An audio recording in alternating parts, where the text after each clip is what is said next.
இயக்கம் தமிழினையின் கோடை விழா நீலகிரி மாவட்டம் தமிழ் இயக்கம் சார்பாக கோடை விழா YMCA அரங்கில் நடைபெற்றது. தமிழ் தாய் வாழ்த்துடன் தொடங்கிய நிகழ்விற்கு தமிழ் இயக்கம் பொருளாளர் இலக்கியகுமார் வரவேற்புரை நிகழ்த்தினார். தமிழ் வளர்ச்சித்துறை கண்காணிப்பாளர் வசந்தகுமாரி தலைமை தாங்கினார். பொது நூலகத்துறை நூலக அலுவலர் வசந்த மல்லிகா முன்னிலை வகித்தார். இந்நிகழ்ச்சியில் பட்டிமன்றம், கவியரங்கம், நாட்டிய அரங்கம், இசை நிகழ்ச்சி, சிலம்பாட்டம் ஆகியவை சிறப்புடன் அரங்கேறியது. இந்த நிகழ்வில் பங்கேற்பாளர்களுக்கு சிறப்பு விருந்தினர்கள் விருது வழங்கி கௌரவித்தனர். தமிழ் இயக்க மாவட்ட ஒருங்கிணைப்பாளர் ரமணா சுரேஷ் நன்றி தெரிவித்தார். மாவட்ட செயலாளர் புலவர் நாகராஜ் நிகழ்ச்சியை தொகுத்து வழங்கினார். நாட்டுப்பண்ணுடன் நிகழ்ச்சி இனிதே நிறைவடைந்தது.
எங்கள் தமிழ் மொழி எங்கள்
நீ இருந்தாயிலே இருக்கும் எனது வாழ்வு, நீ இல்லையெனில் அழிந்து போகும் என் வாழ்வு. என்னை வாழ வைத்துக் கொண்டிருக்கும் அன்னை தமிழுக்கு முதல் வணக்கம். நீலகிரி மாவட்டம் தமிழ் இயக்கம் சார்பாக நடைபெற இருக்கின்ற இந்த கோடை திருவிழாவில் 2024 சிறப்பு பட்டிமன்றத்திற்கு வருகை தந்திருக்கும் உங்கள் அனைவரையும் வருக வருக என இன்முக வரவேற்பில் வரவேற்று இந்த பட்டிமன்றத்தை துவங்குகின்றோம். இன்றைய பட்டிமன்றத்திற்கான தலைப்பு வாழ்வின் பொருட்கள். இந்த அணியின் சார்பாக அவர்களை அறிமுகம் செய்து வைப்பதில் மிக்க மகிழ்ச்சி அடைகின்றேன். முதலாவதாக அந்த காலமே என்ற தலைப்பில் வாதாடுவதற்காக பாவேந்தர் இலக்கிய பேரவையினுடைய தலைவர் திரு மதிப்பிற்கும் மரியாதைக்குரிய திரு ஜனார்தனன் அவர்கள் அந்த காலமே என்ற தலைப்பிலே உரையாட இருக்கிறார். அவர்களை தொடர்ந்து அந்த அணிக்கு வலு சேர்ப்பதற்காக பள்ளி பருவத்திலிருந்து பல்வேறு பேச்சு போட்டிகளில் எல்லாம் பங்கெடுத்து வெற்றி வாகை சூடியிருக்கின்ற சிறப்பு மாணவர் மரியாதைக்குரிய மாணவர் விஜய் நாராயணன் அவர்கள்.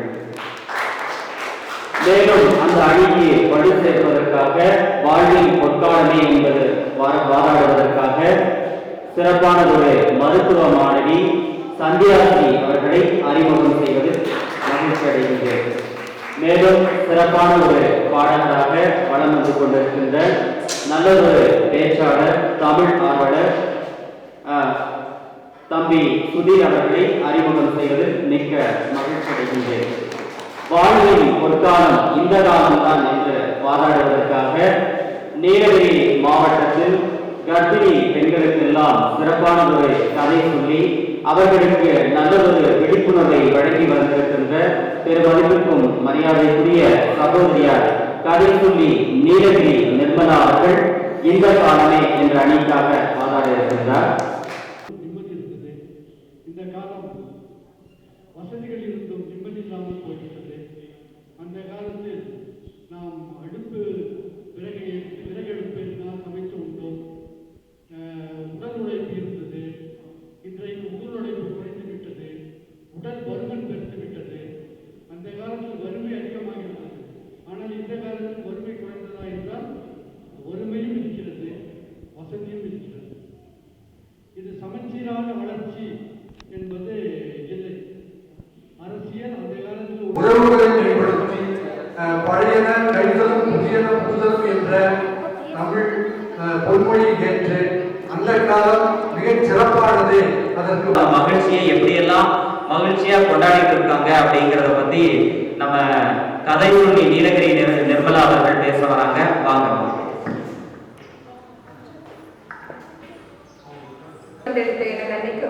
இன்று வரை பல மேடைகளில் என்னை சுமந்து கொண்டிருக்கும் தமிழ் அன்னைக்கும் முதற்கண் வணக்கத்தை தெரிவித்துக் கொண்டு அவை நிறைந்த ஆண்டோருக்கும் சான்றோருக்கும் என்னை போன்றோருக்கும் மறுவணக்கத்தை உருத்தாக்கிக் கொள்கின்றேன். ஐயா, பொற்காலம் அந்த காலமா இந்த காலமா?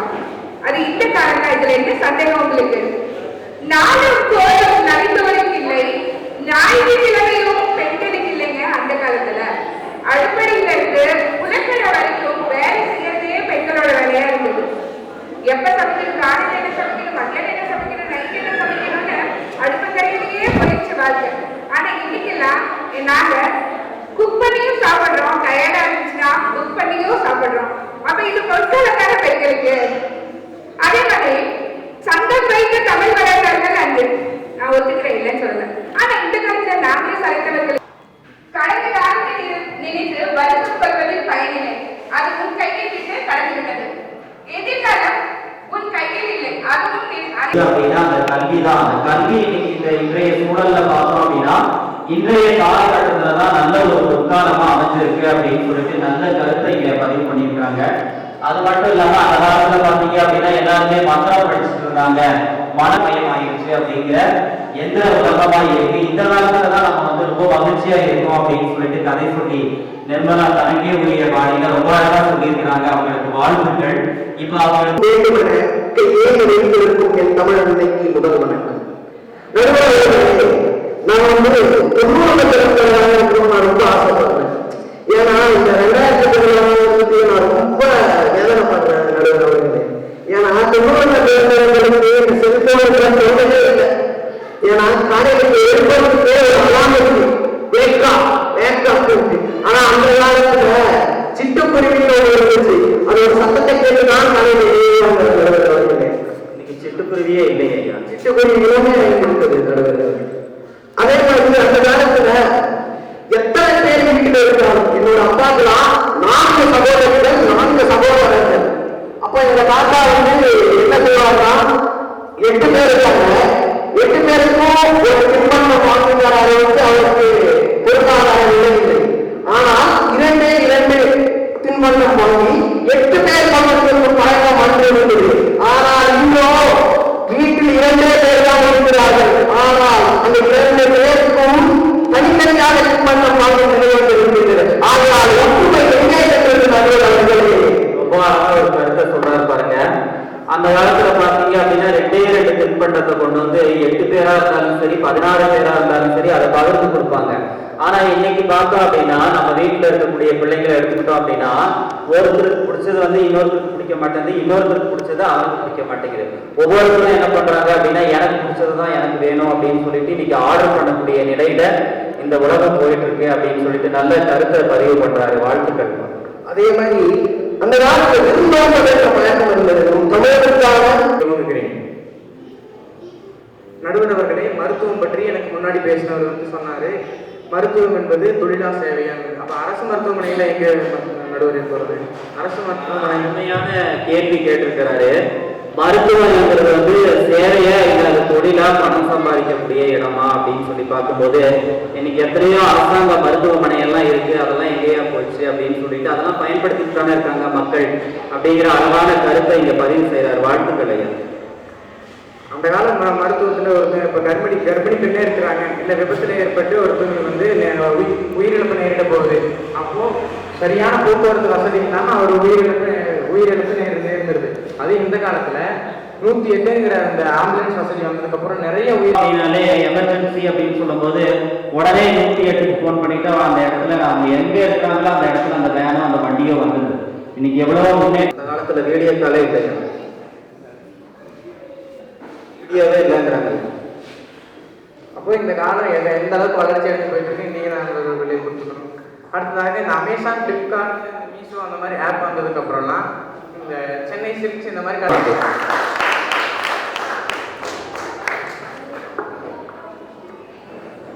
முத்து விளைகின்ற 3 கடல் சூழ்ந்திருக்கும் தென்னகத்தில் அன்றும் இன்றும் என்றும் இளமை மாறாத முத்தமிழே, முதற் தமிழே, மூத்த தமிழே, இசைத்தமிழே, நாடக தமிழே, நாட்டிய தமிழே, மானே மரகதமே, தேனே, திகட்டாத திரவியமே, தாயே என் தமிழே. அந்த காலம் அது ஒரு கனா காலம், பெரும் விழா காலம், கரை மீது விழா காலம். ஐயா அம்மா சொன்னாங்க இட்லி பாத்திரத்துல இருந்து குக்கருக்கு மாறிட்டாங்கன்னு. இட்லி ஆவியில வேகிற வரைக்கும் எந்த நோயும் இல்லாம இருந்தோம். எப்ப அது மோமோஸ் ஆச்சோ அன்னையிலிருந்து நோய்வாய்ப்பட்டு தானுங்க ஐயா இருக்கிறோம். அதுவும் இல்லாம தம்பி வந்து ரயில் பெட்டியை பத்தி சொன்னாரு, ஒரு ஆப் கூட சொன்னாரு. அந்த காலத்துல நம்ம ரயில்ல போகும்போது ஏங்க ஐயா 1/2 மணி நேரத்துக்கு முன்னாடி போறோம், அதாவது சொந்த பந்தங்களோட உட்கார்ந்து பேசி சிரிச்சு கட்டு சோறு கொண்டு போய் சாப்பிடுறது, அதுக்கு தாங்க ஐயா நம்ம சீக்கிரமா போறோம். அதை விட்டுட்டு இப்பெல்லாம் என்னங்க ஐயா காதுல ஒண்ணு மாட்டிக்கிட்டு கையில ஒண்ணு வச்சுக்கிட்டு எவனோ எங்கேயோ போறான், எவன் என்னமோ ஆகட்டும்னு இருக்கிறாங்க ஐயா. அப்புறமா வந்துட்டு கட்டுச்சோரை பத்தி ஒரு விஷயம் சொல்றாங்க, அதுல ஒரு விஷயத்த பதிவு செய்யணும் அப்படின்னு சொல்லிட்டு விரும்புறேன். ஒரு பழைய பாடல், இந்த 80களில் வந்த பாட்டு அப்படின்னு நினைக்கிறேன். அதுல ஒரு பாட்டு, அந்த அம்மா வந்து வயல்வெளியில என்ன பண்ணுவாங்க அப்படின்னா அப்படியே அந்த சோறு கொண்டு போவாங்க.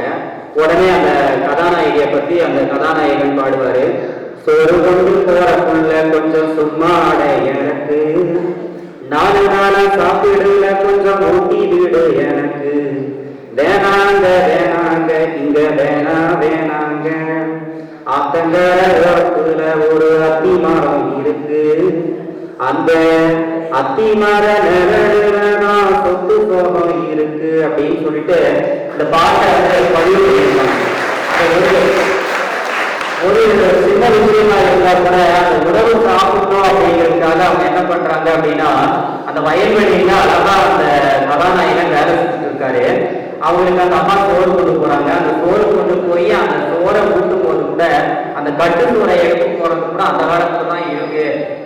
கோரையும் காணும், அது கட்டுறாங்களா என்னன்னு தெரியல அப்படிங்கிறது அம்மா அழகா பதிவு செய்யறாங்கம்மா. வாழ்த்துக்கள் ஐயா. அடுத்தவராக அறுவை சிகிச்சை ஐயா. அந்த காலத்துல ஏன் ஐயா இல்ல, சித்தர்கள் தான் ஐயா முதல் அறுவை சிகிச்சை பார்த்திருக்காங்க. அவங்க செஞ்ச எந்த ஒரு சிகிச்சை தப்பா போயிருக்குங்க ஐயா. இப்ப வெறும் ஆஸ்பத்திரி இருக்கு, ஆனா அங்கேயும் 70 வருஷத்துக்கு முன்னாடி எங்க இருந்தது புற்றுநோய்? நாங்க எப்ப கூட்டாஞ்சோறு செஞ்சு விளையாண்டோமோ அப்ப இல்லைங்க ஐயா புற்றுநோய். இன்னைக்கு எப்ப டான்ஸ் லிட்டில் பிரின்சஸ் சுடுதண்ணி வைக்க யூடியூப்பை பார்த்தாங்களோ அன்னைக்கு வந்ததுங்க ஐயா புற்றுநோய். அம்மா பச்சை மிளகாய் காண அதையே என்ன பண்றாங்க அப்படின்னு பாவலரேறு பெருசுந்தரனாரை வரிகளை வணங்கி அவையோருக்கு இந்த சிறு பிள்ளையின் அன்பு வணக்கங்கள் பல. வாழ்க்கை என்பது அந்தந்த நேரத்து நியாயம்தான் என்று ஜெயகாந்தன் தன்னுடைய கவிதைகள்ல குறிப்பிடுறார். சொன்னாங்க அந்த காலம் மிகவும் பொற்காலமாக இருந்தது என்று சொன்னாங்க. ஆனால் இந்த காலத்தில் எந்த பெண் கணவன் இறந்ததற்கு பின்னால் உடன்கட்டை ஏறுகிறார் என்று எனக்கு பின் பேச வருகிறவர்கள் பதில் சொல்ல வேண்டும். இன்றைக்கும் நாம் பார்க்கின்றோம், அந்த காலங்களில் சாதி மத சடங்குகளுக்கு உட்பட்டு திருமணங்கள் நடந்தது. காதல் என்பதே மிகவும் கேள்விக்குறியான ஒன்றாக இருந்தது. ஆனால் இன்றைக்குத்தான் தற்கால சமூகத்தில் சாதியையும் மதத்தையும் தவிர்த்து எங்கள் உணர்வுதான் முக்கியம் என்று சாதி மத மறுப்பு திருமணங்கள் இந்த காலத்தில் தான் அதிகமாக நடக்கின்றன. எனவே இன்னைக்கு இந்த சாதிய மறுப்பு திருமணம் இன்னைக்கு நிறைய நடந்துட்டு இருக்கு அப்படின்னு சொல்றாரு. அந்த காலத்துல இது ஒரு கேள்விக்குறியாதான் இருந்திருக்கு. ஆனா இன்னைக்கு ஜாதிய மறுப்பு திருமணம் அதிகமா நடக்குது அப்படிங்கிற கருத்தை இங்க பதிவு செய்யறாரு. அவருக்கு வாழ்த்துக்களை தெரிவிச்சுக்கிறோம். ஐயா, வேட்டையாடி வாழ்ந்த சமூகத்துல என்ன நாகரிகம் இருந்தது என்றுதான் கேள்வி. என்ன வேட்டையாடி சமூகத்திற்கு எந்த ஒண்ணுமே தெரியாது, எதுவுமே தெரியாது. இது விலங்கா இல்ல வேற எதுவுமா என்பது தெரியாம எல்லா விலங்குகளையும் அடிச்சு சாப்பிட்ட பழக்கம் அந்த காலத்துல இருந்துச்சு. ஆனா இந்த காலத்துல உணவு முறைகளும் பழக்க வழக்கங்களும் மாறி பண்பட்ட சமூகமா நாகரிகம் வளர்ந்த சமூகமா மாறி இருப்பது இந்த காலமாகத்தான் இருக்கு. அக்கா சொன்னாங்க, ஆடையும் விலைக்கு பார்க்கறது இந்த காலம், சுடிதாரையும் அவங்க பாக்குறாங்க அப்படின்னு சொன்னாங்க. அப்ப அக்கா என்ன உடை அழிச்சிருக்காங்க என்பதை அக்கா தான் விலைக்கு சொல்லணும். ஆடை என்பது நாகரிகத்தினுடைய வளர்ச்சி தான், நாம் அதை மறுக்கல. ஆனால் அந்த ஆடையும் தவறாக பார்ப்பவர்களுடைய கண்ணோட்டம் தவறு, அதை நாங்க மறுக்கல. பார்ப்பவர்களுடைய பார்வையை தான் நாங்க தவறு சொல்றோமே ஒழிய ஆடைகளுடைய சுதந்திரம் என்பது அவரவர்களுடைய விருப்பமாகத்தான் இருக்கு. அப்படி என்றால் ஆடைகளுடைய நாகரிக வளர்ச்சி சரியா தவறா என்பதுதான் இங்க வைக்கக்கூடிய பாகமாக இருந்திருக்க வேண்டும் என்பது என்னுடைய பார்வையாக இருக்கு. என்ன ஒண்ணு ஆச்சரியம் அப்படின்னா, எதிரணியில இருக்கிறவங்களே அவர்களை மாற்றக்கூடிய காரணமாக இந்த காலம் தான் இருக்கிறது. அதுல எந்த மாற்று கருத்துமே எங்களுக்கு இல்லை. அதனால வாழ்வுடைய பொற்காலமாக இந்த காலம் தான் இருக்கிறது. எனவே நல்லதொரு தீர்ப்பை நடுவர்கள் வழங்குமாறு கேட்டு 4 திசைகளிலும் புகழை பரப்பி 5 திணைகளை கவர்ந்து 6களுக்கும் அதன் பயிரை சூட்டி 7 திசைகளில் கலந்து 8 தொகை நூல்களை எழுதி நவரசங்களில் கலந்து 10 பாட்டு பாடி 100க்கும் மேற்பட்ட கவிஞர்கள் 1000க்கும் மேற்பட்ட கவிதைகளை எழுதி வளர்த்த என் தமிழன்னைக்கு முதல் வணக்கம். என் தமிழன்னையிலிருந்து ஆரம்பித்ததால் என் தமிழிலிருந்து வருகிறேன். ஐயா, அந்த காலத்துல தமிழ் வாழ்ந்து கொண்டிருந்தது, வாழ வைத்துக் கொண்டிருந்தது. ஆனா இன்னைக்கு எல்லாம் பாத்தீங்கன்னா தமிழை வளர்ப்பதற்கு ஒரு போட்டியை நம்ம நடத்தி கொண்டிருக்கிறோம் இல்லையா? தமிழை நம்ம வளர்க்கறதுக்காக இப்ப போராடிட்டு இருக்கோம். ஐயா, இது பொற்காலம் இல்லையா? பல போட்டிகளை நடத்தினாதான் என் தமிழையே வளர்க்க முடியும். அதுக்காக தான் நம்ம தமிழ் வளர்ச்சி துறையே இன்னைக்கு வந்திருக்கிறோம். ஐயா, நம்ம தாய்மொழியை வளர்க்கறதுக்கு போட்டிகளை நடத்திட்டு இருக்கோம். ஐயா, எந்த நாட்டுல தாய்மொழியை வளர்ப்பதற்காக போட்டிகளை நடத்துறாங்க? இது நம்ம வீழ்ச்சி தானே ஐயா? அது மட்டுமல்ல, சகோதரர் அழகாக சொன்னாரு, இந்த ஒருவாய்க்கு இல்லாமல் இந்த பட்டிமன்றத்தை நடத்த முடியாது, இந்த ஒளிகள் இல்லாமலும் இந்த பட்டைகள் நடத்த முடியாது. இந்த ஒளிவாய்க்கு எப்பொழுது கண்டுபிடிக்கப்பட்டது? இந்த காலத்திலேயா? மாபெரும் தலைவர்கள் எல்லாம் புரட்சிகளை எழுப்பியது இந்த ஒளிவாக்கியம் தான். அது இந்த காலத்துல ஒளிவாக்கியா? அந்த காலம் தான்.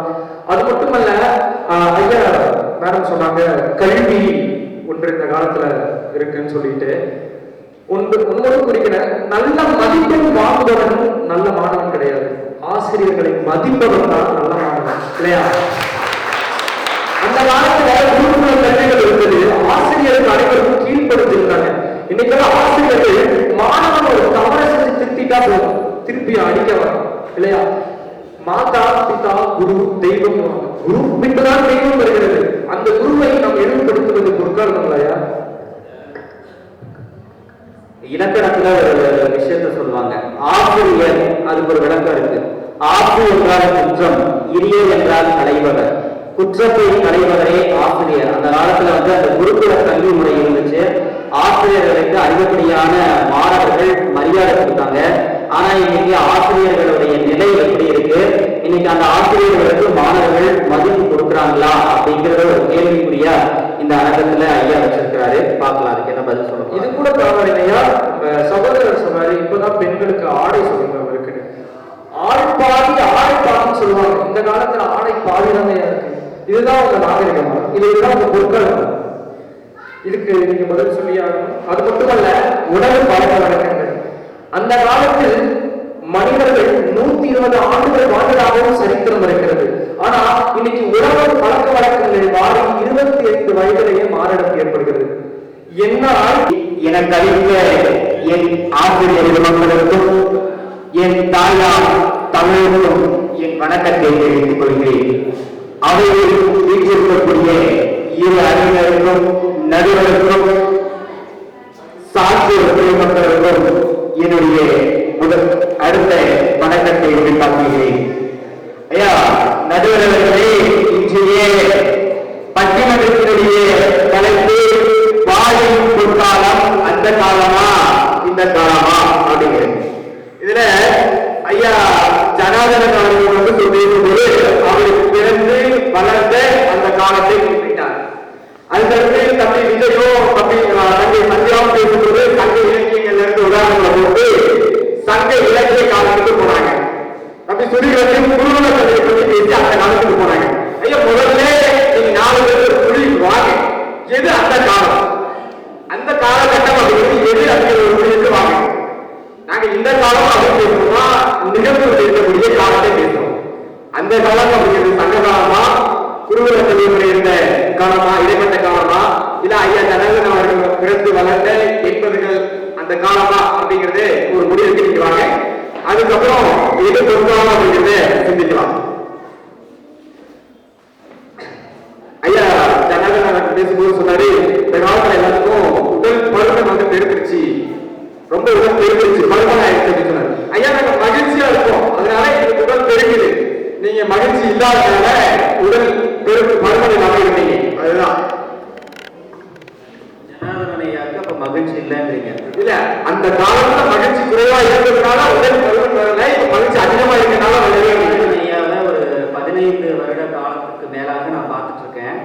அந்த 15 வருஷத்துக்கு முன்னாடி அவர் எப்படி இருந்தாரோ அப்படி எல்லாம் கவலை இல்லையா? வேற ஒண்ணு. அடுத்து மருத்துவம், அந்த காலத்துல சுகப்பிரசவம் ஆச்சு, அப்படி மருத்துவம் எல்லாம் பேசி நம்ம அனுப்பி ஆராய்ச்சி பார்க்கும்போது இப்ப அந்த காலகட்டத்துல உணவு எப்படி இருந்துச்சு அப்படின்னு சொல்லும்போது, அந்த காலத்துல உணவு சாப்பிட்டாங்க, இந்த காலத்துலயும் உணவு சாப்பிடுறாங்க. அந்த காலத்துல அவங்க சாப்பிட்ட உணவு எப்படி இருந்துச்சு அப்படின்னா, இந்த கம்பு, சோளம், ராகி, வரகு, திணை இது போன்ற சிறு தானியங்களை உணவா எடுத்துட்டாங்க. இன்னைக்கு உணவா சாப்பிடுறது எது அப்படின்னா பீஸா, பர்கர், சாண்ட்விச், இவங்களும் இந்த காலத்துல உணவை சாப்பிடுறாங்க. இது இந்த உணவு முறை அந்த காலத்துக்கு இந்த காலத்துக்கு எப்படி இருக்கு அப்படின்னு சொல்லி பார்க்கணும். அதே மாதிரி அந்த காலத்துல ஒரு சிறப்பான ஆடை அணிஞ்சாங்க.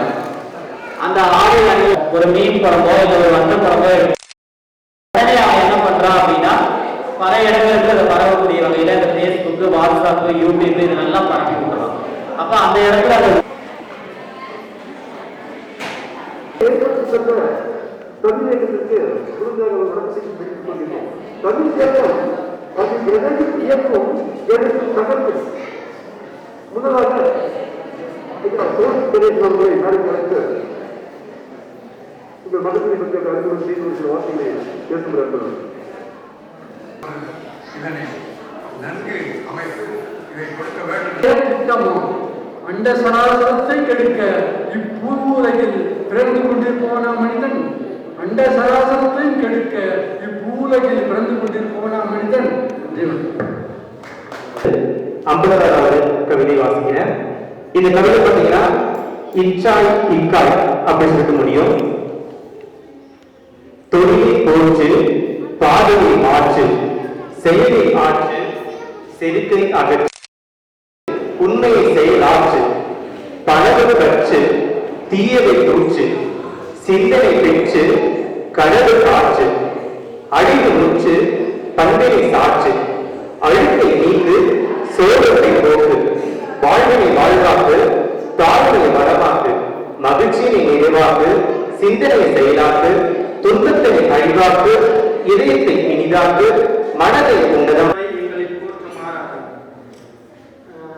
அலைபேசி அகிலம் உள்ளவரை அழைப்பு ஓயாது ஆண்டோர் உள்ளவரை என் மோகம் மறையாது காதல் உள்ளவரை கடல் காவியம் படைக்கும் காப்பியம் என்றாலும் கடலே சிறக்கும் காதல் என்றாலும் கைபேசி உண்டு சாதல் என்றாலும் என்னில் அழைப்பு உண்டு உழைப்பினால் நித்தம் உணவு கொடுக்கிறோம் நாங்கள் இல்லாமல் எந்த நாடும் இல்லை நாட்டு மக்களின் அலைகள் இல்லாமல் அமைதி இல்லை அன்னை கடலை நம்பினருக்கு துன்பம் இல்லை உணவு கூட இல்லை எனினும் நாங்கள் இருப்போம் உறக்கம் இல்லை எனினும் நாங்கள் உறங்காமல் இருப்போம் அலைபேசி உணவு உடை இல்லை எனினும் நாங்கள் இருப்போம் உறக்கம் இரவு காத்த கிளியாய் வாழ்கிறாள் தனிமையின் வேதனையில் துடிப்பவர் இயலவள் பேச்சு இசையவள் பாத கொலுசு கோபதாபங்கள் நிறைந்தவள் வண்ணம் மஞ்சத்தை ஒதுக்கியவள் தரணியே அவள் பின் புரணி பேசும் தனி ஒருவளாய் தகர்த்தவள் துரோகம் அவளை தொடர்ந்தது யாகம் செய்து விடியலின் முதல்வியால் மீண்டும் எழுந்தாள்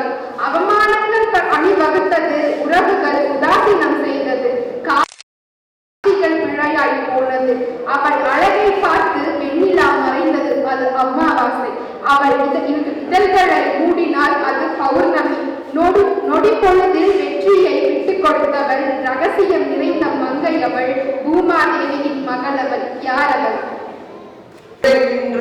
வாழும் தெய்வங்களான விதை விதைக்க வேண்டிய விவசாய நிலத்தில் இன்று அழுக்கு மாறினது அதனாலே மாறாத நெல்மை அறுவடை செய்த கைகள் இன்று மாறாத நேரத்தில் எதனாலே இணைந்த பயிருக்கு குறைந்த விலை இன்று சிக்கி தவிக்குது அதனாலே தூக்கு சக்தியை தூக்கிய கைகள் இன்று தூக்கு கயிற்றை தூக்குவது எதனாலே மீட்ட முடியாத வங்கி அதனாலே அறிய வேண்டிய ஒன்று எந்த நெட்வொர்க்கும் நாம் முன்னும் அரிசியை டவுன்லோட் செய்யாது அதனால் விவசாயியை போற்றுவோம் விவசாயத்தை காப்போம் செய்யும் தலைவரை பற்றிய ஒரு கவிதை. வேலுப்பிள்ளை ஈன்றெடுத்த வேங்கையவர் வந்தெட்டி வளர்த்தெடுத்த வைரம் அவர் தமிழர் உள்ளத்தில் இமயம் அவர் தலைவர் அவர் உலக தமிழர்களின் காதலன் அவர் புறநானூற்றை படித்தவர் அல்ல தலைவர் புறநானூற்று வீரனாய் வாழ்ந்தவர் தலைவர் அன்பிற்காக அன்னை தமிழை அழகரிக்கும் கவிதை. தலைப்பு தமிழ் எம் பிறவிக்கு தாய். கல்லுக்கும் சொல்லுக்கும் உலகில் முன்னோர் தோன்ற மூத்த தமிழே மூத்த மொழியே தோன்றி மலர்ந்த தமிழ் ஏழேழு பிறவியின் தாயே கல்லாலும் கற்றாலும் விரும்பி கட்டும் செந்தமிழாய் மண்ணிலே மலர்ந்த அன்னை வெல்லும் சொல் இல்லாத சிறப்பாக பல மலைக்கும் பிறப்பாக பாடி நின்றார். மொழிக்கெல்லாம் மூத்த மொழி தமிழே தாயே மூவேகர் வழியிலே தவழ்ந்த தாயே அறியாத மனப்பெற்று வந்துவிட்ட திராவிட மொழிகளின் தாயை நீயே விழிபோட என்னாலும் போற்றி உங்கள் புகழையே தரணியில் பாடுவேன் நானே. அறியாத இலக்கியங்கள் அருளுகின்ற ஏழேழு பிறவிக்கும் தாயை நீயே முத்தமிழாய் மலர்ந்து வரும் தீமை நீக்கி விரட்டிய செந்தமிழ் தேன் நீதான் தாயே என் திசையிலும் புகழ் வணக்க மனம் கமழ்கின்ற செந்தமிழாய் இன்பமழும் இனிய தாயே வித்தைகள் பலவற்றை கற்று தந்தாய் சந்தமுடன் சீரழிந்து பாடுவோம் தாயே வாழ்க தமிழ் வாழ்க பாரத நாடு. கடிச்சு வருகின்ற காலம்தான் இது போதும் போதும் என்கின்ற நிகழ்ச்சியோடு இந்த நிகழ்ச்சி முடிகிறது. இயற்கையால் வருகின்ற இன்பம் போதும் இயற்கையால் வருகின்ற துன்பமும் போதும் செயற்கையால் தேடிடும் துன்பமும் போதும், வெளிப்புற வேடத்தாலே போல பசப்புவது போதும் போதும், வெடிக்கின்ற வார்த்தையாலே வளர்த்தது போதும், மக்களை வீழ்த்துவதை போதும், துடிக்கின்ற நட்பு இல்லா தோழமையும் போதும், துடிக்கின்ற நட்பு இல்லா தோழமையும் போதும், நடிக்கின்ற வஞ்சகத்தை நினைப்பதும் போதும், தன்மானம் இல்லா வாழ்வு தளர்ந்ததே போதும், வன்முறைக்கு யுத்தாகும் வார்த்தைகள் போதும், இரக்கமற்ற உயிர் வாழ்க்கை போதும் போதும், கரம் பிடித்ததை துணையினுக்கு களங்கமும் போதும், தனக்கு உரையிடாத உறவினை தள்ளியது போதும் போதும் போதும் போதும். நன்றி, வணக்கம்.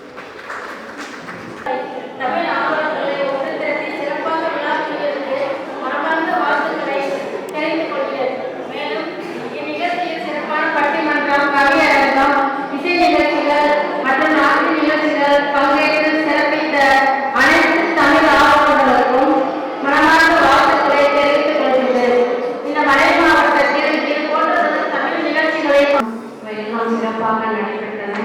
இங்கே வந்திருக்கும் அனைத்து பள்ளி மாணவர்களுக்கும் தமிழ் வளர்ச்சித்துறையில் நிறைய போட்டியெல்லாம் நடத்துகிறோம். கவிதை, கட்டுரை, பேச்சு போட்டி இதிலெல்லாம் கலந்து முதல் பரிசுகளை வென்று தமிழ் வளர்ச்சித்துறையை சிறப்பாக நடத்தருமாறு வேண்டிக் கொள்கிறேன்.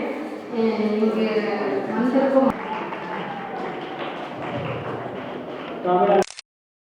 சிறப்பு விருந்தினர் திரு மதிப்பிற்கும் மரியாதை வளர்ச்சித்துறை கண்காணிப்பாளர் திரு மதிப்பிற்கும் மரியாதைக்குரிய திருமதி வசந்தகுமாரி அம்மா அவர்களுக்கு நூலக வாசகர் வட்ட தலைவி திருமதி அமுதவள்ளி அவர்கள் முன்னாடி கூட்டி சிறப்பிக்குமாறு அன்போடு கேட்டுக்கொள்கிறேன்.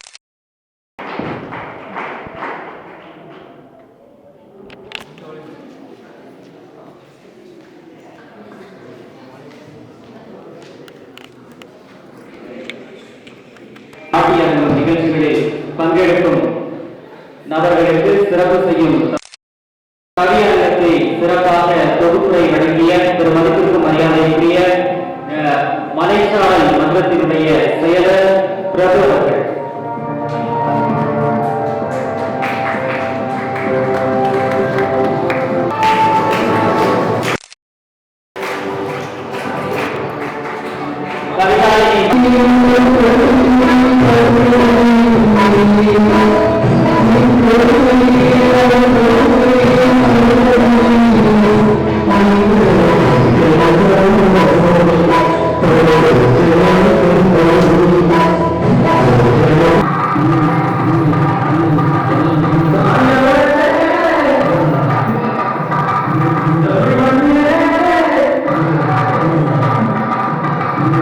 Yeah.